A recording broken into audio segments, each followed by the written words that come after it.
دوستو الحمدللہ آج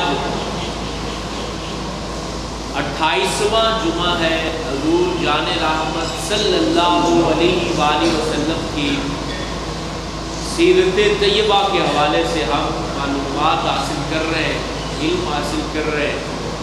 9 سن ہجری غزوہ تبوک ہو چکا ہے، نبی پاک صلی اللہ علیہ وسلم واپس مدینہ طیبہ میں حاضر ہو چکے ہیں۔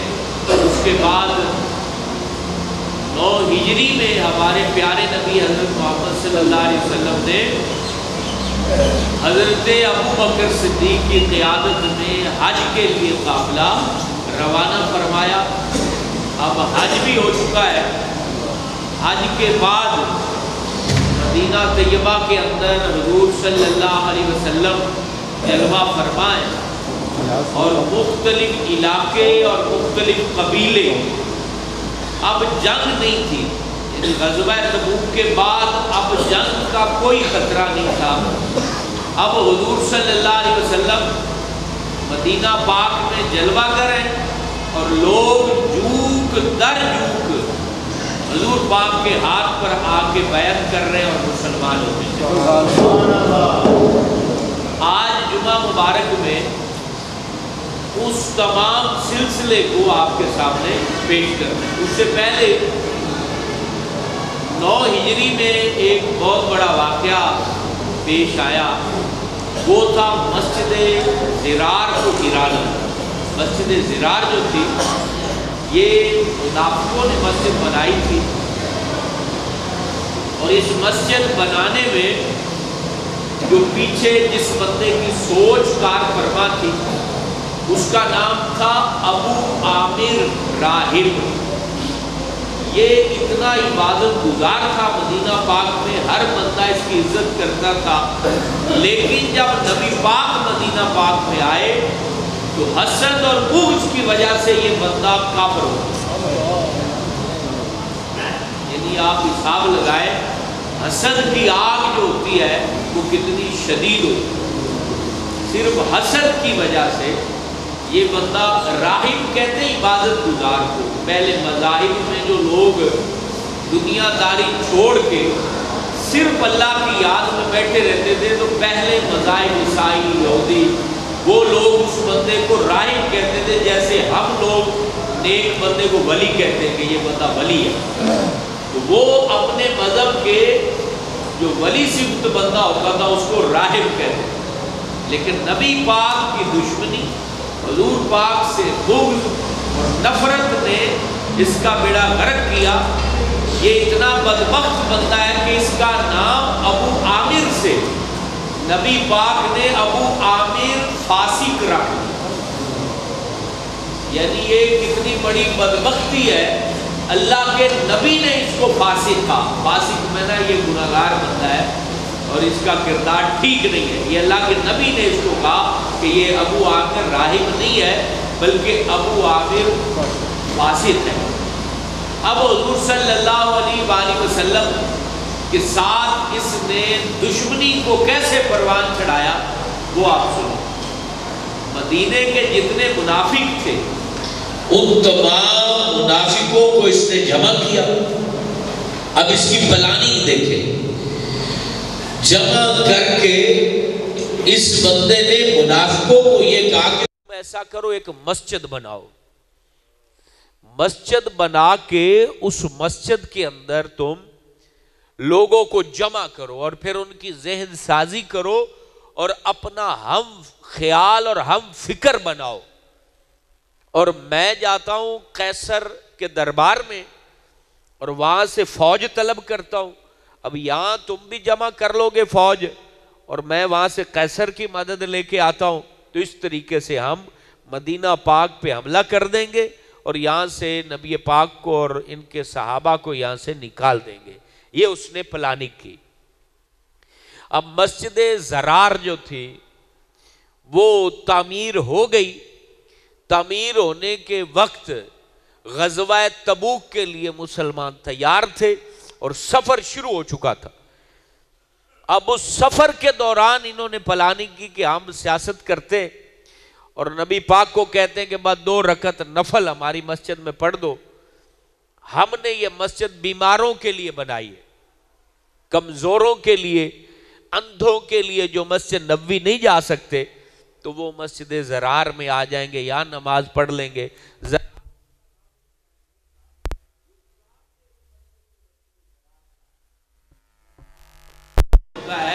نقصان پہنچانے والی ضرر سے ہے، ضرر پہنچانے والی، نقصان پہنچانے والی مسجد، اس کا نام قرآن نے یہ قرار دیا. اب نبی پاک کا قافلہ تبوک کے لیے تیار ہے. اب یہ لوگ حضور پاک کے پاس آ گئے کہ 2 رکعت نفل آپ مسجد میں پڑھ دیں، برکت ہو جائے گی اور ہم غریبوں کا بھلا ہو جائے گا، بیماروں کا بھلا ہو جائے گا، دور رہنے والوں کا بھلا ہو جائے گا. تو نبی پاک صلی اللہ علیہ وسلم نے کہا کہ میں تبوک کے لیے روانہ ہو چکا ہوں، لہذا ابھی میں تمہارے ساتھ نہیں جا سکتا. واپس جب آؤں گا تو پھر اس وقت اللہ نے جو حکم فرمایا ویسے ہی فیصلہ ہوگا. اب آپ حساب لگائیں، حضور پاک جب واپس آئے نا تو 2 مسجدیں اس ٹائم تھی. ایک مسجد زرار بن چکی تھی اور دوسری مسجد قباء بن چکی تھی. اب قباء حضور کے عاشقوں نے بنائی تھی اور زرار مسجد منافقوں نے بنائی تھی. تو نبی پاک جب واپس آئے تو یہ منافق، چونکہ پہلے میں آپ کو بتا چکا ہوں کہ انہوں نے بہانے بنائے کہ نہیں یہ مسئلہ تھا، وہ مسئلہ تھا، ہم نہیں جا سکے وغیرہ وغیرہ. اب اس کے بعد انہوں نے کہا کہ آپ نے ہمیں کہا تھا کہ میں واپس آ جاؤں تو پھر مسجد میں آؤں گا، اگر اللہ نے حکم دیا تو. اب کیا آپ فرماتے ہیں؟ اسی ٹائم اللہ رب العالمین نے قرآن مجید فرقان حمید نازل فرمایا اور اللہ رب العالمین نے فرمایا کہ یہ جو مسجد انہوں نے بنائی ہے یہ مسجد نہیں ہے بلکہ یہ مسلمانوں کو نقصان پہنچانے والا مکان ہے. لہذا اے پیارے محمد میں رب حکم دیتا ہوں کہ اس کو گرا. حساب لگائے. اسی لیے مسجدیں جب بنائی جائیں تو بنانے والوں کے دل میں عشق رسول ہونا ضروری ہے، ورنہ مسجد فائدہ نہیں دے. حضور کی محبت ہونا ضروری. اللہ کے نبی نے کہا اے محبوب آپ مسجد زرار میں نہیں جائیں گے بلکہ آپ مسجد قباء میں جا کے. اور پھر اللہ نے فرمایا کہ یہ جو مسجد قباء ہے اس کو بنانے والوں کے دل میں آپ کی محبت اور تقویٰ ہو. اس لیے مسجد قباء آپ جائیں اور وہاں نماز پڑھیں. تو حضور پاک نے پھر مسجد قباء میں نماز پڑھی اور آنے والی قیامت تک کی امت کو یہ فائدہ پہنچا دیا. آپ نے کہا آج کے بعد جو بندہ مسجد قباء میں 2 نفل پڑھے گا رب اسے عمرے کا ثواب عطا فرمائے. ماشاءاللہ وہ خوش نصیب ہے. یہاں بہت سارے حاجی ہوں گے، عمرہ کرنے والے، حج کرنے والے. ایک بڑا قافلہ ہوتا ہے لوگوں کا جو فجر مسجد نبوی میں پڑھتے ہیں تو اشراق چاشت جو ہے وہ مسجد قباء میں پڑھتے ہیں. تو یہ اللہ سعادتیں دوبارہ ہمیں نصیب فرمائے. اور جتنے لوگ یہاں بیٹھے ہیں اللہ پاک ان سب کو اس وقت تک موت نہ دے جب تک مدینہ نہ دے. یہ آپ منبر رسول پر جمعہ کے دن اللہ تعالیٰ سے جنہوں نے پہلے دیکھا ہے اللہ انہیں دوبارہ دکھائے اور 2 بار دیکھا ہے تو 3 دفعہ 100 بار 200 بار. اللہ پاک یہ مدینے آنا جانا ہمارا لگا رہے. جب موت کا وقت ہو رب یہ احسان کرے کہ موت کے وقت اللہ تعالیٰ ہمیں یہ گھڑیاں نصیب کرے کہ ہم خوشبو لگائی ہو، باوضو خوشبودار لباس پہنے، روضہ رسول پر مواجہ اقدس کے بالکل سامنے کھڑے ہو، درود شریف پڑھ رہے ہوں اور ملک الموت روح نکال رہا. یہ ہمارے لیے مشکل ہے لیکن اللہ کے لیے کوئی مشکل نہیں. یہ تمام دعاؤں میں افضل دعا یہی ہے کہ ہم اپنی موت مدینے میں مانگیں. یہ بات یاد رکھیے گا. یہ اللہ اسباب بناتا ہے لیکن مانگنے والوں کو عطا کرتا ہے. فرمایا جو شہادت مانگتا ہے رب سے وہ بستر پر بھی مرے گا تو رب اسے شہیدوں کی لسٹ میں تحریر فرمائے.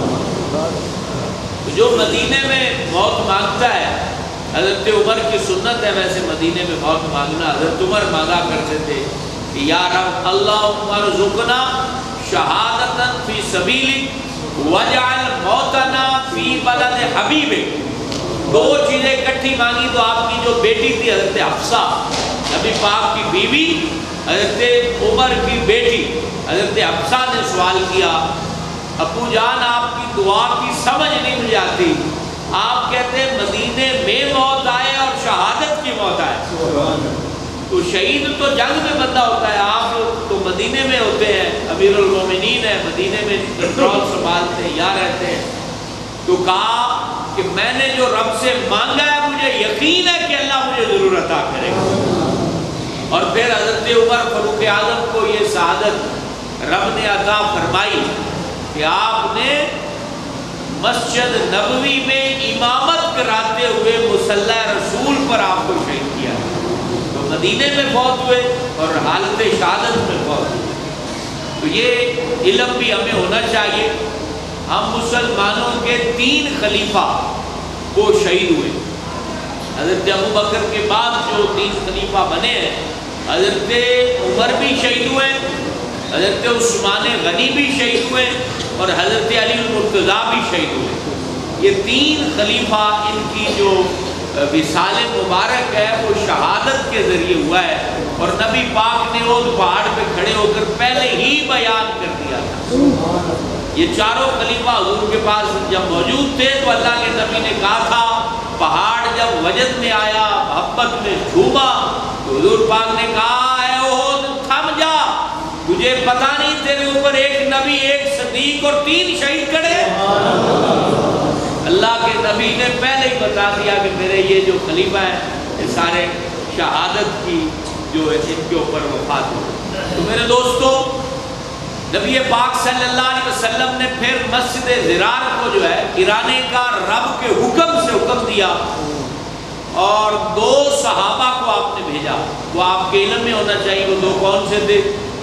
حضرت مالک بن دخشم اور حضرت معین بن عدی، یہ 2 صحابی ہیں جنہوں نے مسجد ضرار کو جا کے پھوڑوں سے توڑ دیا تھا اور ختم کر دیا تھا، کیونکہ اللہ نے اس مسجد کی تعمیر کو پسند نہیں فرمائی۔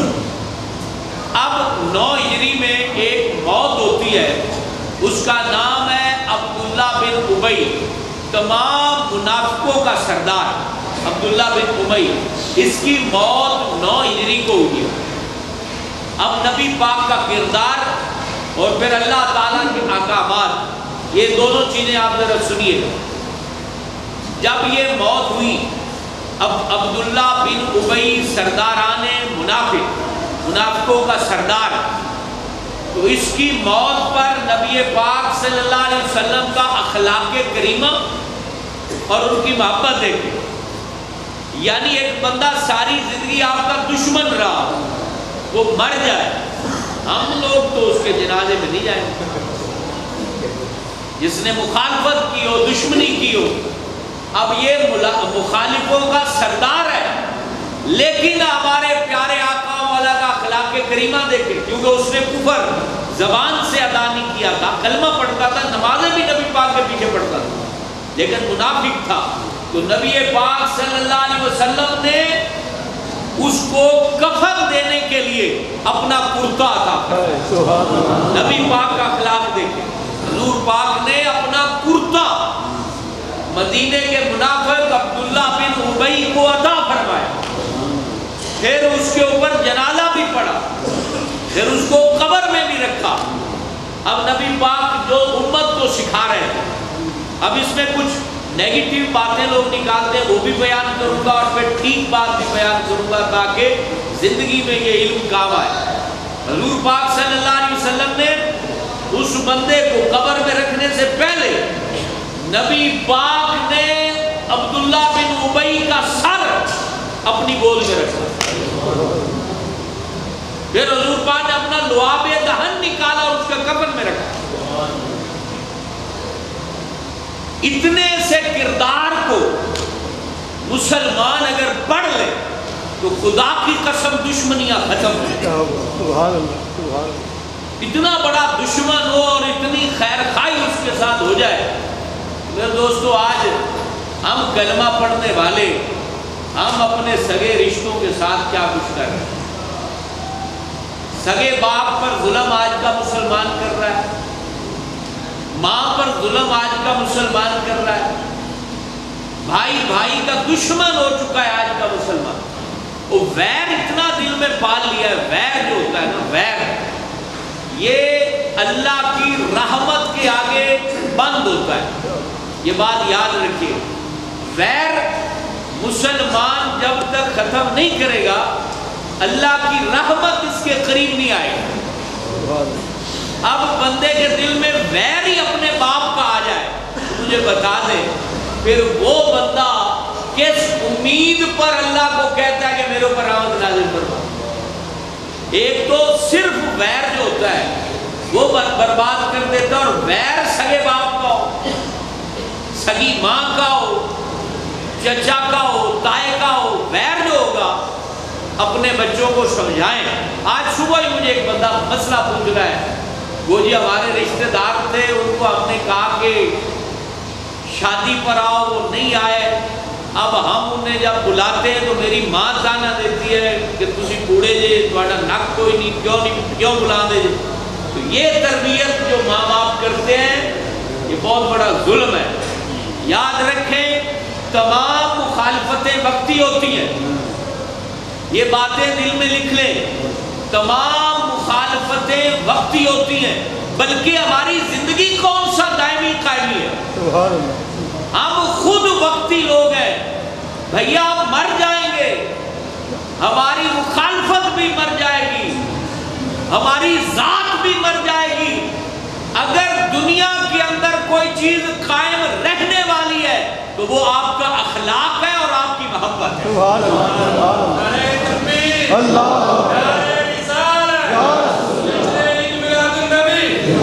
تو زندگی کے اندر اگر زندگی کے بعد موت اچھی ڈھونڈتے ہو تو ویر سینوں سے نکال دو، ورنہ سینے میں اٹکی ہوئی روح بڑی بے قرار کرتی ہے۔ بھائی جب پھیپھڑوں سے روح اوپر آتی ہے اور اس سینے پہ اٹکتی ہے نا، بڑوں بڑوں کا پانی نکل جاتا ہے، بڑے بڑے جابر ان کی آنکھیں نم ہوتی ہیں، بے بسی کی حالت میں پڑے ہوتے ہیں، فریاد کرتے ہیں، ان کے ایک ایک روح فریاد کرتا ہے آسانی ہو جائے۔ اس سینے سے پھوک اللہ چاہتا ہے تو نکلتا ہے، تو اٹکا رہتا ہے۔ اللہ چاہتا ہے تو نکلتا ہے، ورنہ اٹکا رہتا ہے۔ پانی ڈالتے ہیں، وہ باچھوں سے باہر آ رہا ہوتا ہے، جھاگ نکل رہی ہوتی ہے، تمام تر چیزیں جو ہیں اس وقت بے قرار کر رہی ہوتی ہیں، لیکن ایک ایسا شخص جس کا سینہ حضور کی امت کی محبت کا آبگینہ ہو، خدا کی قسم روح نکلتی ہے، اس کا چہرہ حشاش بشاش، کیونکہ اس کا سینہ صاف ہوتا ہے، سینہ پاک ہوتا ہے، سینے میں اس کی جو دھڑکنیں چل رہی ہیں ٹینشن کے ساتھ نہیں چل رہی ہیں۔ اس لیے میرے دوستو، منافقوں کے سردار کے ساتھ میرے اور آپ کے نبی حضرت محمد عربی صلی اللہ علیہ وآلہ وسلم نے یہ کردار، آپ جانتے تھے کہ یہ جہنمی ہے، آپ کو پتا تھا اس نے جہنم کی گہرائیوں میں گرنا ہے، لیکن ہمیں بتایا جا رہا تھا کہ اے لوگو، تم میرا کلمہ پڑھتے ہو، میں ایسا کردار کا حامل ہوں، تو تم کہاں سے اتنی دشمنیاں پال کے بیٹھے ہو؟ تمہارے دلوں میں نرمی، محبت، پیار، اخوت اور اپنے سگے رشتوں کی قدر یہ کب پیدا ہوگی، اور کب ہماری آنکھیں ٹھنڈی ہوں گی، ہمارے گھر میں باپ آئے گا تو ہم محبت سے اس کو ایک نگاہ دیکھیں گے، ہم اپنی ماں کے پیر کب چومیں گے، ہاتھ کب چومیں گے۔ ہمارے اندر کا جو انسان ہے بڑا کرخت ہو چکا ہے، پتھر کی مانند ہے، کرخت سخت چیز ہوتی ہے، وہ ہو چکا ہے، بدلو اپنے آپ کو۔ تو نبی پاک جب یہ سارا کر رہے تھے، حضرت عمر جو تھے نا، حضرت عمر کا مزاج بڑا جلالی ہے، اور حضرت عمر کو نبی پاک کی طرف سے ایسا فیض حاصل ہے کہ یہ سوال کر لیا کرتے تھے، ورنہ نبی پاک کے سامنے کسی کو جرأت نہیں ہوتی۔ حضرت عمر بار بار بے قرار ہے، عرض کرتے آقا آپ یہ کیوں کر رہے ہیں، یہ تو منافق ہے، ایسا کیوں کر رہے ہیں؟ نبی پاک نے کہا کہ اس نے کیونکہ کفر کو ظاہر نہیں کیا تو میں بتا رہا ہوں کہ میں کلمہ پڑھنے والوں کے ساتھ کیسا برتاؤ کرتا ہوں۔ اور ہمیں یہ چیز جب نظر آتی ہے تو بڑی تسلی ملتی ہے۔ میدان معاشر میں ہم مسکینوں پر جب حضور کی نگاہ پڑے گی تو ضرور مہربانی کیونکہ ہم نے 14 صدیوں کے بعد کلمہ پڑھا ہے، پہلی صدی ہم کو ملی نہیں ہے، ہم نے حضور کو دیکھا نہیں ہے، ہم نے آپ کے چہرے کے نور کو پایا نہیں ہے، ہم نے نبی پاک صلی اللہ علیہ وسلم کی مسکراہٹوں کو نہیں دیکھا، آپ کے جلووں کو نہیں دیکھا، اس کے باوجود کلمہ پڑھا ہے تو ہم یہ بڑا یقین اور اعتماد رکھتے ہیں میدان معاشر میں انشاءاللہ تعالی نبی پاک کی نگاہ کرم اٹھے گی اور ہمارا بیڑا پار ہو جائے گا۔ تو حضور پاک نے جب اس کو دفنا لیا تو پھر اللہ رب العالمین نے قرآن مجید نازل فرمایا اور حضور پاک کو ارشاد فرمایا میرے محبوب تم 70 دفعہ بھی ان کے لیے بخشش مانگو تو میں نہیں بخشوں گا۔ کیوں نہیں بخشوں گا؟ اب اتنی بات لوگ بتاتے ہیں، منفی پیراگراف شامل کر کے اس کو بھی آپ سن لیں۔ اب یہاں تک کی بات بتا کے لوگ یہ نظریہ قائم کرتے ہیں اور کرواتے ہیں کہ جناب اگر نبی سے کچھ ہوتا تو نبی نے تو ان کو اپنا قمیض بھی دی ہے، دعا بھی کی ہے اور اللہ نے کہا میں اس کو نہیں بخشوں گا۔ پتا چلا نبی کے پاس کوئی طاقت نہیں، کوئی پاور نہیں، ان کی کہیں چلتی نہیں۔ بعض لوگ یہ کنسیپٹ کے لیے جو ہے نا ڈاؤٹ پیدا کرتے ہیں کنسیپٹ میں، نظریے میں، قرآن کی اتنی سی بات کر کے۔ اب اس کا علاج، اس کا جواب اور اس کی ٹھیک بات بھی آپ سن لیجئے میرے دوستو۔ یہاں اتنا کچھ کرنے کے بعد رب تبارک و تعالیٰ نے کہا کہ میں اس کو نہیں بخشوں گا۔ کیوں نہیں بخشوں گا؟ محبوب یہ تیرا دشمن ہے۔ سبحان اللہ، سبحان اللہ، سبحان اللہ۔ کیونکہ میری نماز تو پڑھتا رہا، عبداللہ بن ابی نماز تو اللہ کی پڑھتا رہا۔ دشمنی کس سے رکھی تھی؟ دشمنی نبی پاک سے رکھی تھی۔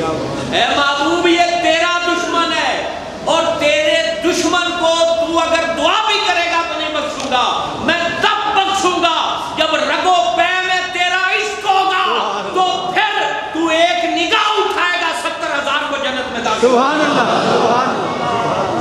اگر بندہ نبی کو ماننے والا ہو پھر یہ نہیں رب کہتا میں نہیں بخشوں گا۔ نبی پاک نے فجر پڑھی۔ اب اگلی بات جس پر دلیل بھی دے رہا ہوں کہ ایسے کو خطیبانہ بات نہ رہ جائے۔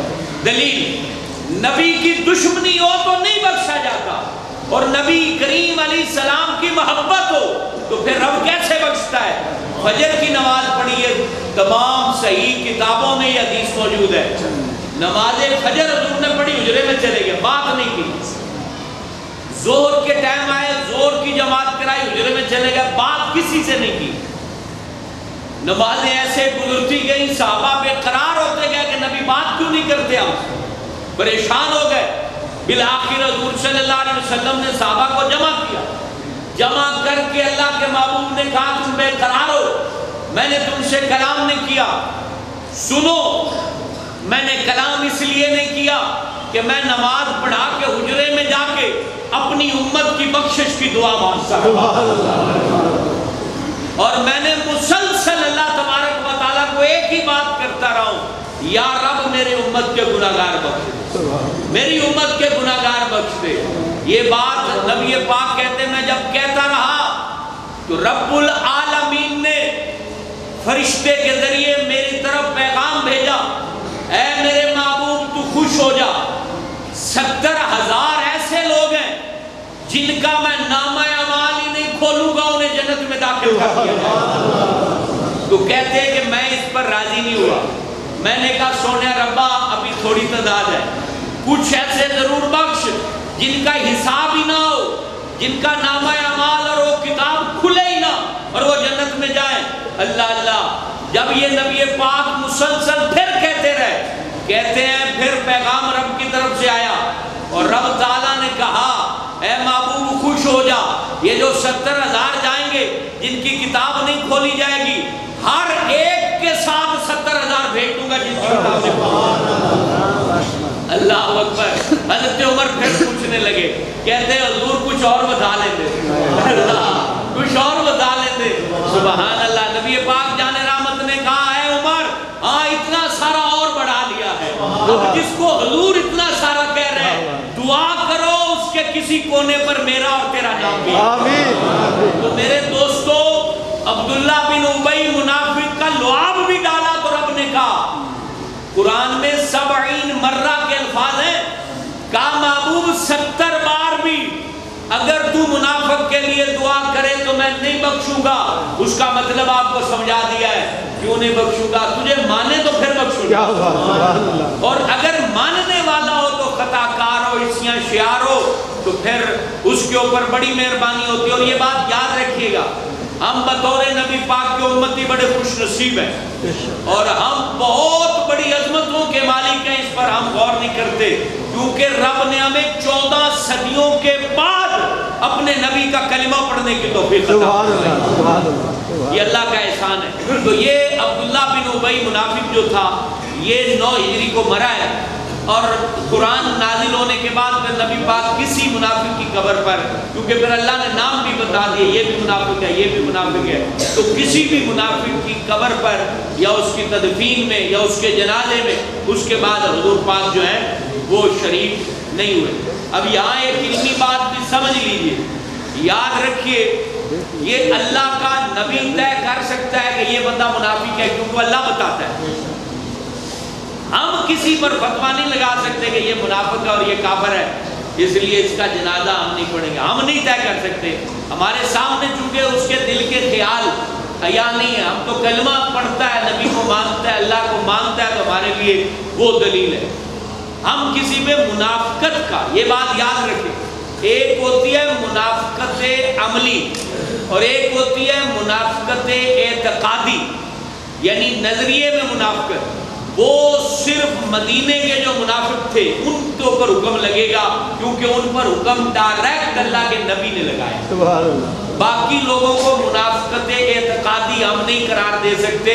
ہاں منافقت عملی جو ہے وہ اس کا خیال رہتا ہے، اور وہ منافقت عملی، عمل میں جو منافقت ہے وہ باقی ہے، اور وہ قیامت تک باقی رہے گی، جس کی دلیلیں حدیث میں موجود ہے، اور وہ انشاءاللہ تعالی کسی وقت آپ کے سامنے میں بیان بھی کروں گا. اب 9 ہجری میں ایک یہ واقعہ پیش ہوا، اس کے بعد 9 ہجری میں سود کی حرمت نازل ہوئی. سود حرام جو قرار دیا گیا ہے، یہ 9 ہجری میں سود کو حرام قرار دیا گیا ہے. اس سے پہلے سود حرام نہیں تھا. پھر اللہ نے قرآن نازل کیا، محبوب بے جو ہے، خرید و فروخت حلال ہے، کیونکہ اس میں بھی نفع ہوتا ہے، لیکن وہ خرید و فروخت جو ہے وہ حلال ہے.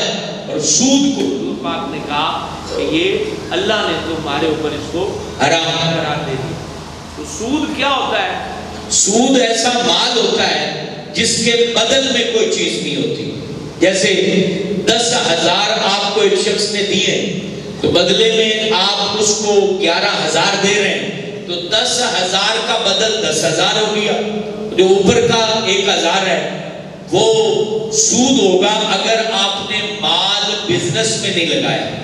اب مداربت آپ نے کی ہے، کسی بندے کو آپ نے 2 لاکھ کی دکان بنا دی ہے، اور کیپٹل جو ہے اصل مال آپ کا محفوظ ہے، اور پروفٹ آپ کی طے ہو چکی ہے 50%، 80%، 70%، جتنا بھی آپ اس میں طے کر لیا جائے، اور وہ نفع اس پرسنٹیج کے حساب سے آپ باہم تقسیم کرتے ہیں، تو یہ بالکل شرعاً جائز ہے. اسی طریقے سے شراکت ہے، دونوں لوگ کام بھی کرتے ہیں، دونوں لوگوں کا مال بھی لگا ہوا ہے، اور وہ پرافٹ کو شیئر کی صورت میں تقسیم کرتے ہیں، تو یہ درست ہے. تو سود ہوتا ہے مقصد بدلے میں کوئی چیز نہ ہو اور وہ تجارت بھی نہ ہو رہی ہو، تو وہ سود ہے. اور سود کو اللہ کے نبی نے حرام قرار دیا ہے. اور یہ بھی کہا ہے، حدیثوں میں یہ الفاظ موجود ہیں، سود اور جوا یہ فقر لاتے ہیں، ہمیشہ کی تنگی لاتے ہیں، اور یہ بندے کو کبھی بھی غنی نہیں ہونے دیتے، کبھی بھی بندے کو اوپر نہیں آنے دیتے, یہ بندے کو بالکل نیچے لے جاتے ہیں. آپ یہ کویسچن کریں گے کہ میاں فلانے لوگ تو سود کا کام کرتے ہیں اور وہ بڑی ترقی پر ہیں. تو ترقی ظاہری مال کے بڑھنے کا نام نہیں ہے. ترقی کا مطلب ہوتا ہے کہ آپ کے دل میں سکون ہو, آپ کی ضروریات پوری ہو رہی ہوں. تو حاجت مندی اور فقر یہ ہوتا ہے کہ ضرورت ہی پوری نہیں ہوتی, آپ آگے سے آگے طلب میں آگ سی لگ جاتی ہے, یوں بھی ہو جائے وہ بھی ہو جائے, رات کو نیند اچھی نہیں آتی. تو یہ جو فقر ہے یہ امیروں کو بھی ہوتا ہے, غریبوں کو بھی ہوتا ہے, اور اس کی وجہ ہمارے اعمال ہوتے ہیں. کوشش کریں زندگی کے اندر سود اور جوئے سے اپنے آپ کو بچا کے رکھیں. اگر غنی ہونا چاہتے ہیں تو تجارت کریں, بزنس کریں. آپ پراپرٹی خرید لیں, جب اس کا ریٹ بڑھ جائے تو اس کو بیچ دیں. آپ کوئی دکان بنا لیں, آپ کسی کو دکان بنا کے دے دیں, آپ ذمہ دارہ کر لیں. آپ اپنے پیسے کو انویسٹمنٹ میں صرف کریں. اللہ کے نبی فرماتے ہیں کہ رزق کے جو 9 حصے ہیں وہ رب نے تجارت میں رکھے. اب تجارت کریں, تجارت کے اندر اللہ آپ کو بڑا غنی کرے گا, بہت آگے بڑھا دے گا. لیکن آپ کو جتنی بھی کوئی بندہ امید دلائے کہ سود میں یوں ہو جائے گا اور یوں ہو جائے گا, اس سے آپ بچ جائیں, اس میں کوئی برکت نہیں ہے.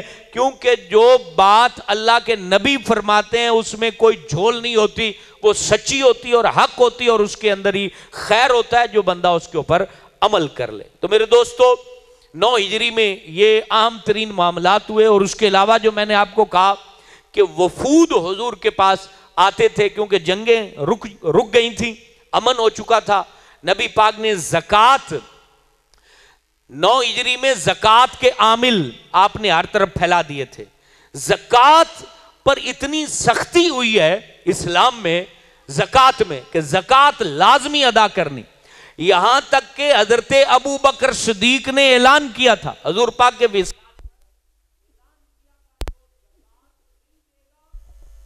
ابو بکر صدیق نے کہا میں ابو بکر اس کے ساتھ جہاد کروں گا جو زکوٰۃ نہیں دے گا. اور آج ہم لوگ زکوٰۃ نہیں دیتے. زکوٰۃ یہ تھوڑی ہے کہ آپ نے 4 بیواؤں کو 500 روپے دے دیا جی زکوٰۃ ہوگی. زکوٰۃ پراپر حساب کا نام. آپ پہلے اپنی انکم کا حساب کریں گے, سال مکمل ہونے پر انکم کا حساب کر کے اس کو 40 پر تقسیم کریں گے. جو جواب آئے گا وہ 2.5% ہے. 1000 پر جو ہے وہ آپ کو 250 روپیہ زکوٰۃ دینی ہوگی. 100 روپے پر 2.5 روپے زکوٰۃ دینی ہوگی. لاکھ پر جو ہے آپ کو 2500 پر زکوٰۃ دینی ہوگی. کروڑ روپیہ ہے تو اس پر آپ کو 2.5 لاکھ زکوٰۃ دینی ہوگی. اب یہ ہمارے یہاں زکوٰۃ کا کانسیپٹ نہیں, ہم پیسہ نکالنا نہیں چاہتے. پھر پیسہ جب وبال ڈالتا ہے پھر ہم پیٹتے ہیں, پھر ہم روتے ہیں. یہ یاد رکھیں پیسہ بھی وبال لے آتا ہے, اور اس وبال کو دور کرنے کا طریقہ ایک ہی ہے, زکوٰۃ ادا کریں. اور پھر اللہ نے اور دل کھلا کرا ہے تو صدقہ کریں. آپ ایسے ہوں گے جیسے آپ پھولوں کے اوپر لیٹے ہوئے ہیں, ایسی زندگی پرسکون ہو جائے گی. لیکن بخل, زکوٰۃ ادا نہ کرنا اور زکوٰۃ کے معاملے میں کوتاہی کرنا, وہ لوگ پریشان رہتے ہیں, ان کے معاملات سیدھے نہیں ہوتے. اور ہمارے ملک پاکستان میں صدقہ بہت زیادہ دیا جاتا ہے, لیکن یہ بھی سچ ہے کہ بہت بڑی تعداد ہے عشر ادا نہیں کرتی. اب آپ کے آلو ہیں تو آپ پر لازم ہے کہ اس کا عشر 20واں حصہ, 1 من پر جو ہے مقصد 100, اگر آپ نے 100 من فصل اٹھائی ہے تو اس کا 20واں 5 من بنے گا, اس کو آپ بطور زکوٰۃ ادا کریں. پھر اگلی دفعہ فصل اور اچھی ہو جائے گی, اور برکت والی ہو جائے گی. تو میرے دوستو یہ زکوٰۃ عشر کی صورت میں اور پیسے کی صورت میں, یعنی جو ٹھیکے پر زمین دے رہا ہے تو وہ ٹھیکہ جو وصول کر رہا ہے وہ اس پہ زکوٰۃ ادا کرے, اور جو فصل اٹھا رہا ہے وہ اپنی فصل پہ زکوٰۃ ادا کرے. جو دکاندار ہے وہ اپنا جو مال رکھا ہوا ہے اس مال کو سال کے بعد اکاؤنٹ کیا کرے اور اس پہ زکوٰۃ ادا کیا کرے. ہاں البتہ زکوٰۃ ادا کرتے ہوئے سب سے پہلے قرض کی جو رقم ہے اس کو منہا کیا جائے گا, مائنس کیا جائے گا. اسلام اتنا باریک بینی سے حقوق العباد کو بیان کرتا ہے. کہا زکوٰۃ اس مال سے ادا نہ کرو جس سے تم نے قرضہ دینا ہے، بلکہ وہ ٹوٹل قرضہ ادا کرو۔